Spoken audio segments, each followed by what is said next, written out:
having the power of worship. Ayan. Sa mga hindi po nakakaalam kung ano po ang worship, ito po yung ginagawa natin ng mga pwedeng pag-awit natin, di ba po? At alam niyo po ba, kung palalalimin daw po natin, ano daw po ba ang worship? Una, ang worship, ito yung mga pagpalakpak mo, pag-awit mo sa Panginoon, ito po yung mga bagay na ginagawa mo ng buong puso mo. At alam niyo po ba, ang worship din po pala, sabi dito, ito yung mga bagay na kung saan po ginagawa natin na talagang buong puso natin, yung mahal na mahal natin ang Panginoon. Kaya po kayo, di ba, sa pag-worship natin, mamaya malalaman niyo po ano ang mga nagagawa every time na nagpupuri tayo sa Panginoon. Ano ang nagagawa tuwing pumapalakpak ka? Ano ang nagagawa tuwing sumisigaw ka ng hallelujah? At tinataas mo ang pangalan ng Panginoon. Kaya yung mga kanta po natin kanina, hindi ko pinapalitan kasi tungkol po yun sa pagpupuri at sabi nga dun sa, yung parang pag-exalt nga po natin sa Lord. Kaya sabi po dito, ang music, ito po ay pagkain ng ating soul. Tandaan nyo, kung kayo po ba nakain po kayo?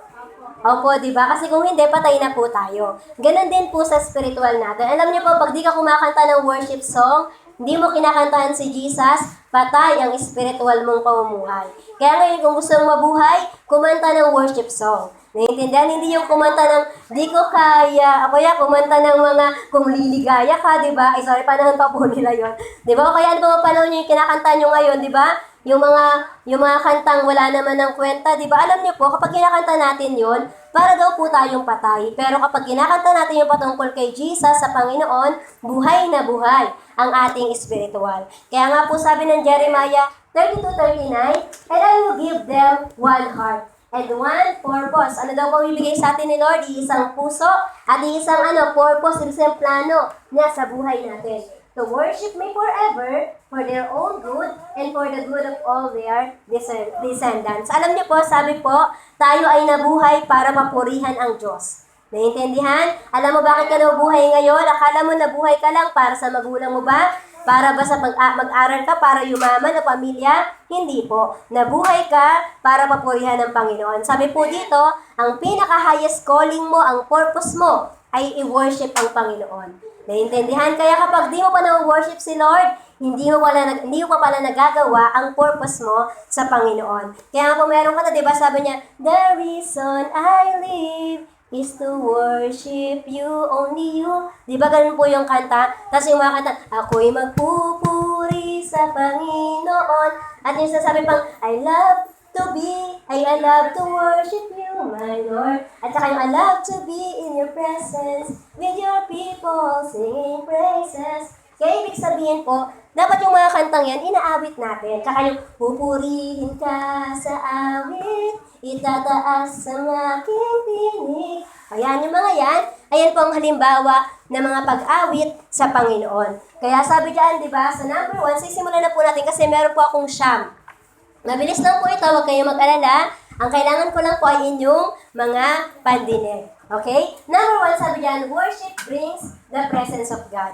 Every time daw po na nag-worship tayo o pinapupurihan natin ang Diyos, bumababa ang Panginoon sa ating kalagitnaan. Kaya nararamdaman niyo ba yun? Tuwing nag-worship o umaawit kayo, nararamdaman niyo andito si Lord o parang kumakanta lang kayo, parang wala lang.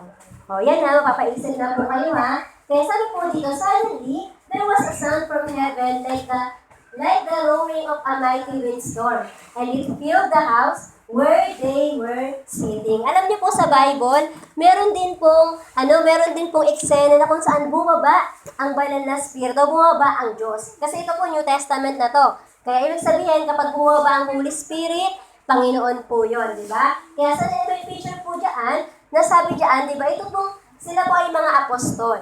Ayan, alam niyo ba, 120 silang katao na nasa upper room, tapos ang ginagawa nila, nagpipray, nagpupuri, di ba, umaawit sa Diyos, at mamaya-maya daw po, napansin nila, merong parang apoy, dun po sa itaas ng kanilang mga ulo. Di ba? Napaka-miracle po nun. At alam niyo po kung anong meaning nun? Sabi niyan, ayan po yung fire of God. Ayan po yung Holy Spirit. Kaya alam niyo po kung nangyari sa kanilang mga tao, hindi na po normal na salita nila yung sinasabi nila. Nagtatangs na po sila. Kaya kung kayo may narinig po kayong nag-speak in tongues, yung parang, anong sinasabi niya? Ba't di ko maintindihan? Ayun po kasi yung fire of God. Ayun po yung Holy Spirit na kung saan pumasok sa puso mo at nag-speak sa'yo. Kaya ka nakapag-speak in tongues. At alam niyo po ba, after nila mag-speak in tongues, naging matapang na po ang mga apostol na yan. Nakakita sila na may gumagaling na may sakit, merong mga pilay na nakakatayo, bulag na nakakita, di ba? At kasi po, dahil po yun sa kapangyarihan ng Panginoon. Kaya every time na nag-worship ka, alam niyo po ba na bumaba si Jesus sa kalagitnaan natin. Ayan, kaya di ba, yun yung dapat pinakagustuhin natin. Kasi sino ba ang wina-worship natin? Ang Panginoon po, walang iba. Pero kapag kumakanta ka ng awit sa mundo, ang kinakantahan mo yung tao. Pero kapag kumakanta ka ng awit para sa Diyos, ang kinakantahan mo ay ang Diyos. O kaya noong una, sabi diyan, it brings the presence of Jesus or of the Lord. Pangalawa, sabi dito, worship removes the curse. Ito po, mag-ingat talaga tayo ngayon. Kasi sa panahon natin, ang dami po nagsasabi ng ganyan. Ay nako, pinanganak kang mahirap, mamamatay ka ng mahirap. Ay nako, tamad ka talaga. Ang mga tawag po dyan ay curse. Ibig sabihin, mga salita na negatibo na sinasabi sa atin na dapat hindi mo naririnig.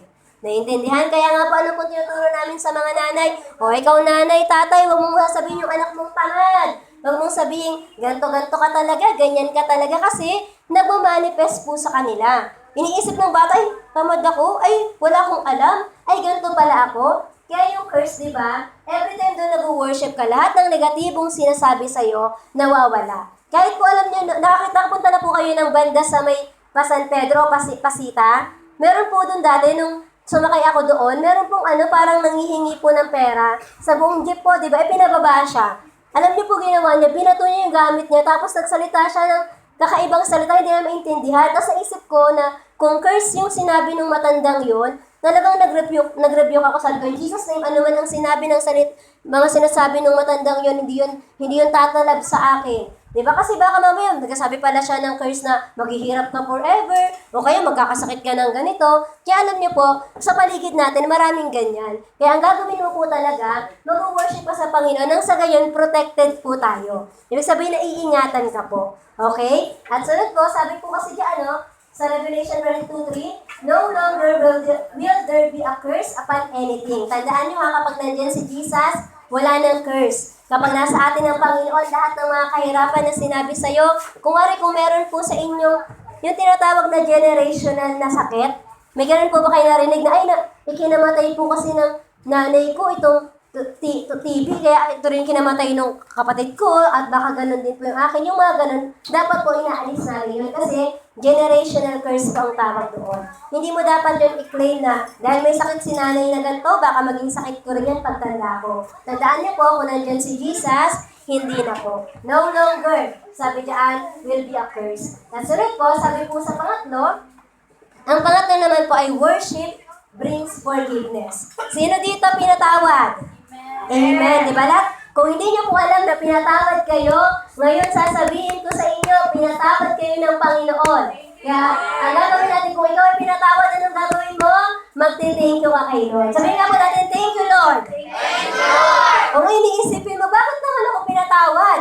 Kasi ako ay makasalanan. Tandaan niyo ha, tandaan natin lahat, tayong lahat ay makasalanan. O, hindi pa rin sabihin ng pinakabata dito, wala naman po akong kasalanan, hindi po ako pumatay. Yung langgam, di mo pinatay. Hindi ka pala. Di ba, ang babaw lang. Pero, alam natin lahat tayo may kasalanan. Alam niyo pa kung bakit. Kasi meron sa atin, pwedeng nagmumura. Di ba? Pwedeng may ilan sa atin, nangungubit pa unti-unti lang. Nagsisinungaling. Sabi nga po sa Bible, di ba? Liars go to hell. O minsan isipin natin, nagsinungaling lang naman ako, siguro maliit lang yung kasalanan ko. Sabi po sa Bible, maliit o malaking kasalanan, ito ay kasalanan. Kaya alam niyo po ba, tuwing pa lang nag-worship tayo kay Lord, nagdadagay ito sa kalagitnaan natin ng pagpapatawad. Sinasabi ng Panginoon sa atin na pinatawad na kita, ano man ang kasalanan mo noong bata ka pa, ano man ang kasalanan mo kaninang umaga. Diba? O ngayon ba, nagkakasala pa ba kayo? May sinasabi ba kayo sa isip nyo? O diba, mali din yun ha? Kaya sabi po dito, tuwing kumaabot ka sa Panginoon, nararamdaman natin ang pagkapatawad ng Diyos. Kaya nga po sabi sa Luke 7:48, then Jesus said to the woman, your sins are forgiven. Ayun po yung binasa ni Brother Jake kanina. Sabi po doon, di ba, meron daw pong isang babae. Alam niyo po, pumasok siya sa bahay ni Simon, nung isang tax collector po. Tapos pagpasok niya, nagulat si Simon na isang tax collector. Alam niyo po, ang tax collector dati, isa siyang makasalanan ang tinatawag nila doon. Tapos alam niyo po ba, kasi bakit makasalanan? Kasi nandadaya po sila. Kung wari ang utang mo 10 pesos, sisingilin ka nila 40 pesos. Times 4, yung pandaraya nila. Kaya alam niyo po, makasalanan yung tax collector na yun ha. Tapos nakita niya, mayroong isang babae na lumapit kay Jesus. Binuhusan ng pabango yung paa ni Jesus, tapos pinunasan ng buhok. Tapos sa isip ng tax collector, kilala ba ni Jesus yung nagpupunas na yan sa paa ni Jesus? Di niya ba alam na harlot yan? Ibig sabihin bayarang babae. Di niya ba alam na baka masama yung babae na yan? Alam niyo po, ang sabi ng ni Jesus. Alam niyo? Kala ko alam niyo, kasi kayo sana tanong ko kasi nagsasalita eh. Ayan, ang sabi ni Jesus, naisip niya kasi yun. Naisip lang ni Simon, di ba? Pero alam ni Jesus nasa isip niya. O ngayon, alam ni Jesus nasa isip niyo ha. Kaya sabi po doon, ngayon sabi ni Jesus, meron akong kwento. May isang pinautang ng 500, meron namang isang pinautang na 50 or 50 pesos. Sa palagay mo, sabi niya kay Simon, tinanong niya, sino ang pinatawad ay sino ang mas nagmamahal sa Panginoon sa kanila? Sa Panginoon, ibig sabihin sa master kung saan sila nangutang. Alam niyo po kung anong sagot ni Simon? Yung may mas malaking utang. O ganun din po tayo. Bakit may mas malaking utang? Kasi isipin mo, 500 pesos yung utang niya daw. Hindi pala pesos, dinari yun. Napakalaki, pero pinatamad ng Panginoon.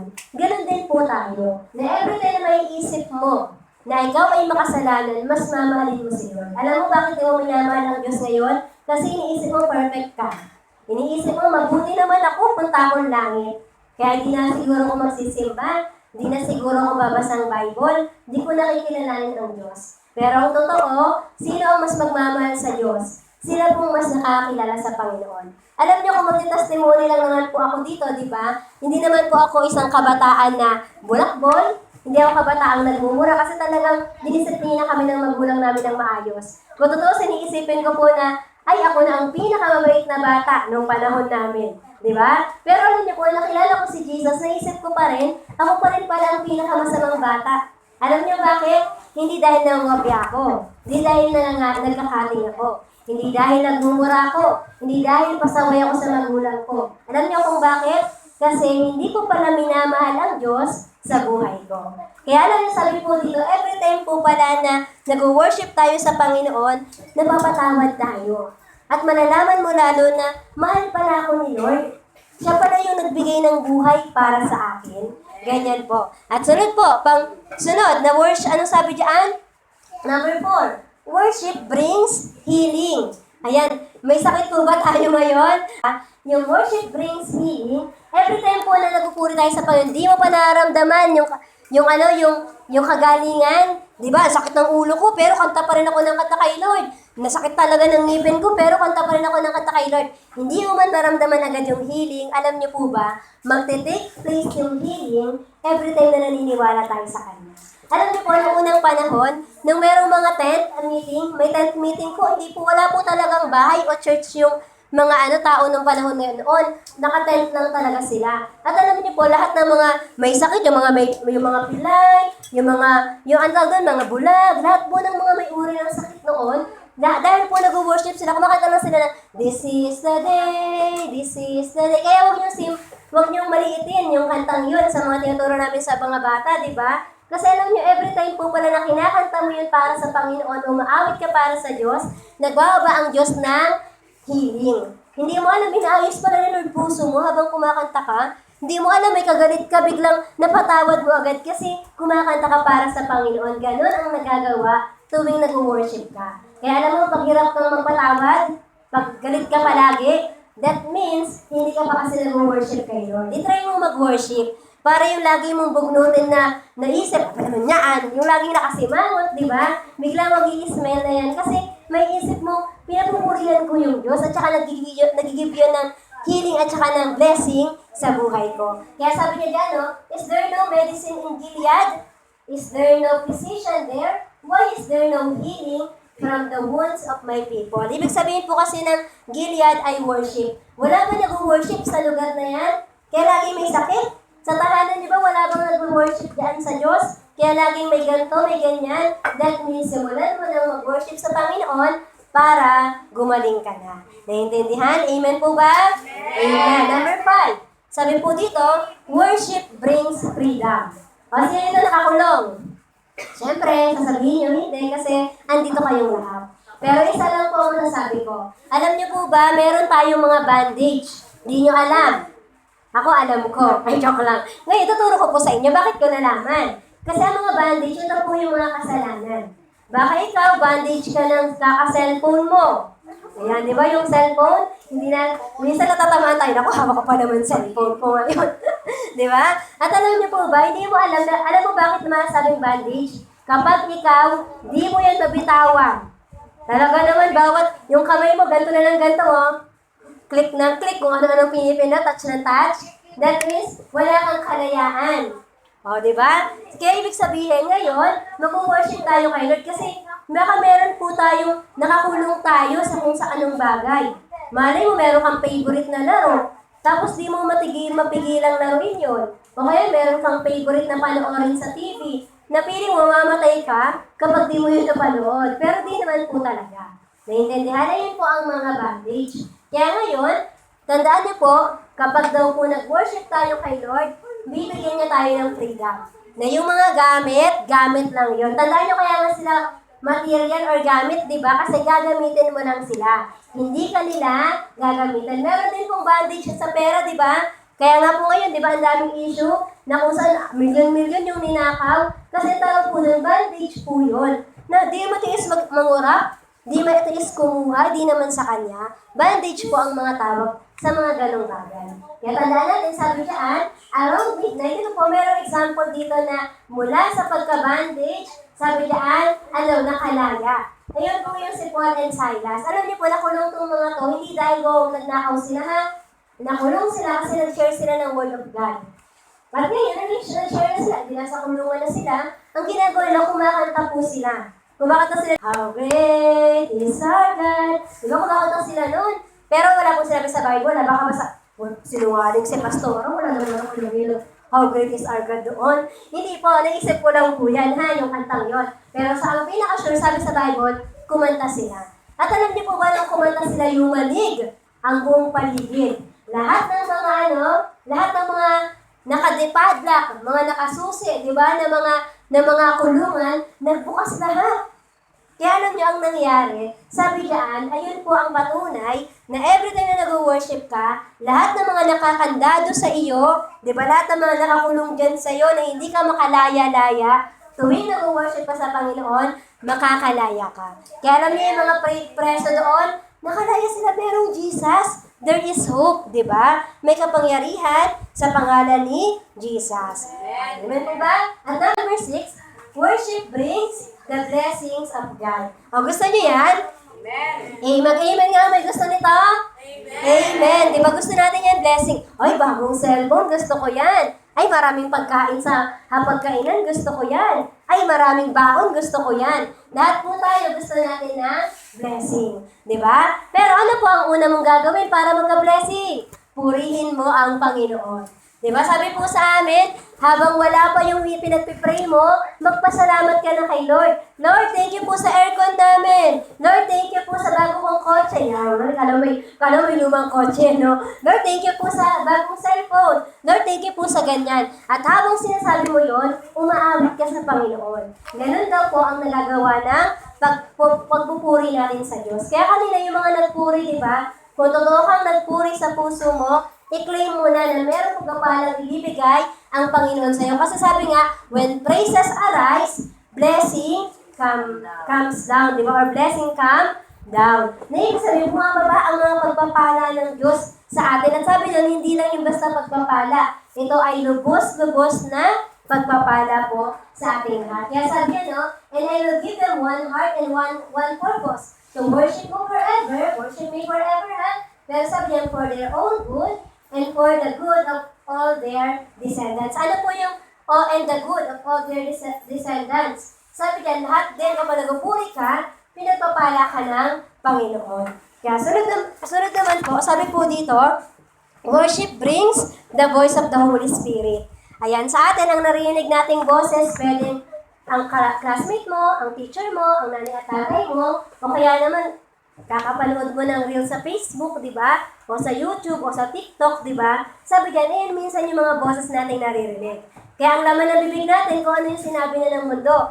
Di ba? Napapasalita ka na ng char. Ay, char! Di ba? Kasi sinasabi yun sa mundo eh. Ay, ano bang sinasabi na, madalas silang sinasabi na, di ba nagugulat ka, ay, ba't mo alam yan?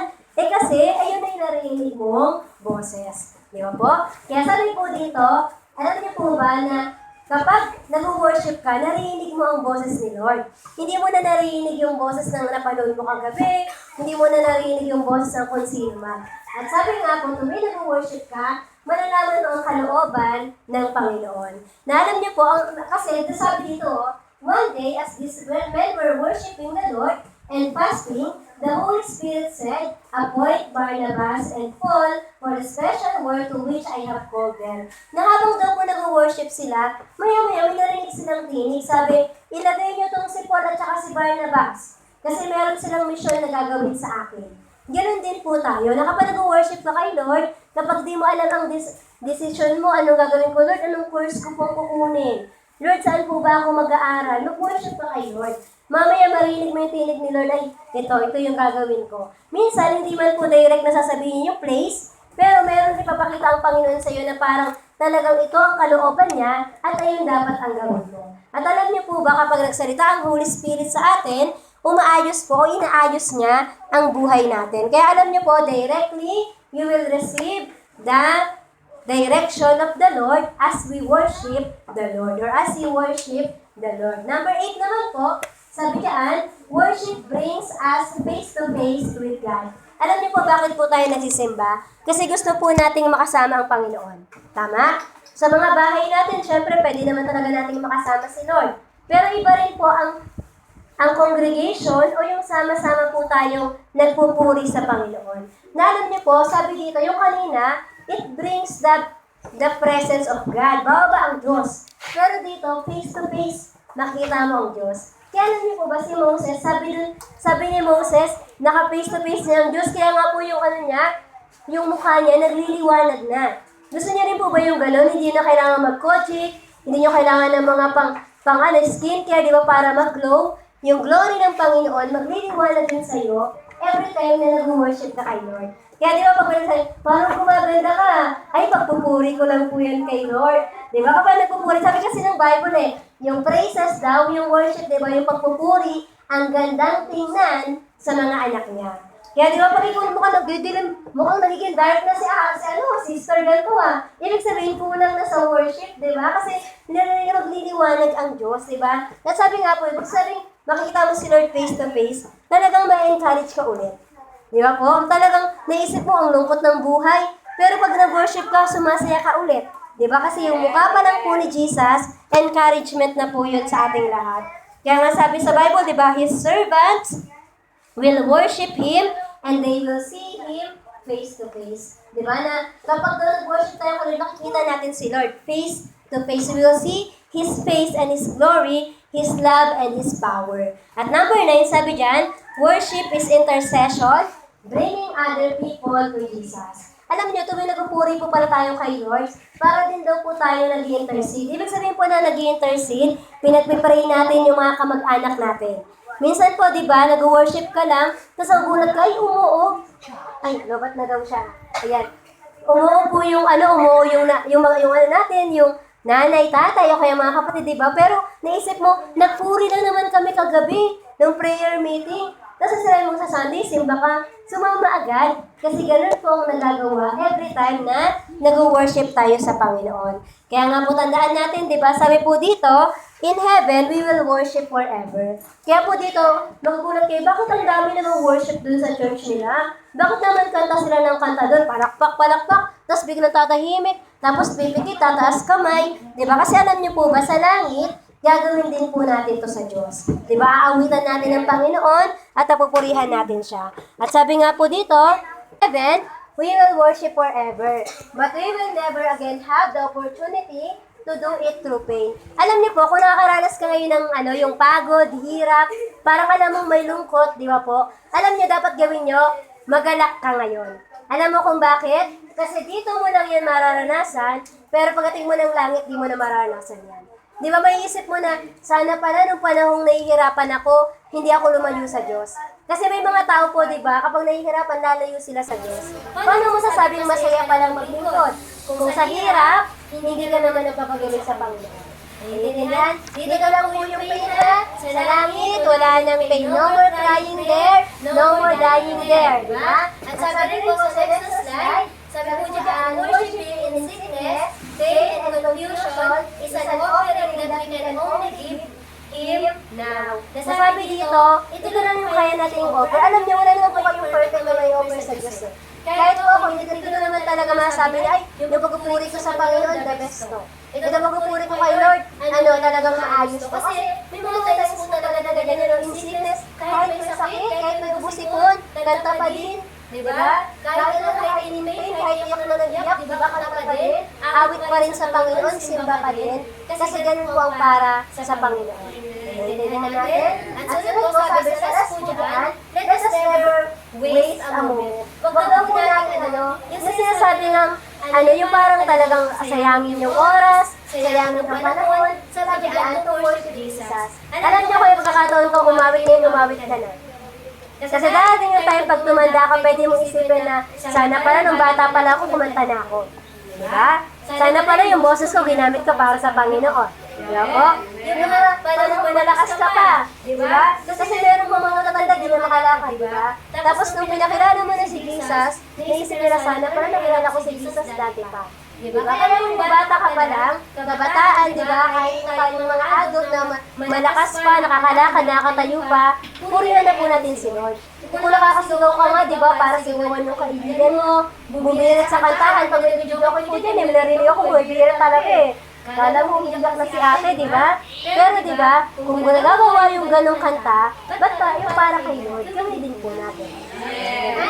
At sabi dyan, that one day, we worship, we will be free. Sabihin niyo nga po, we will be free. We will be free. Isa pa, we will be free. We will be free. Sabihin niyo po, amen. Amen. Kasi kailangan po natin yung kahit po mga gamit natin, kailangan ng anointing at ng talagang pagpapagamit para kay Lord.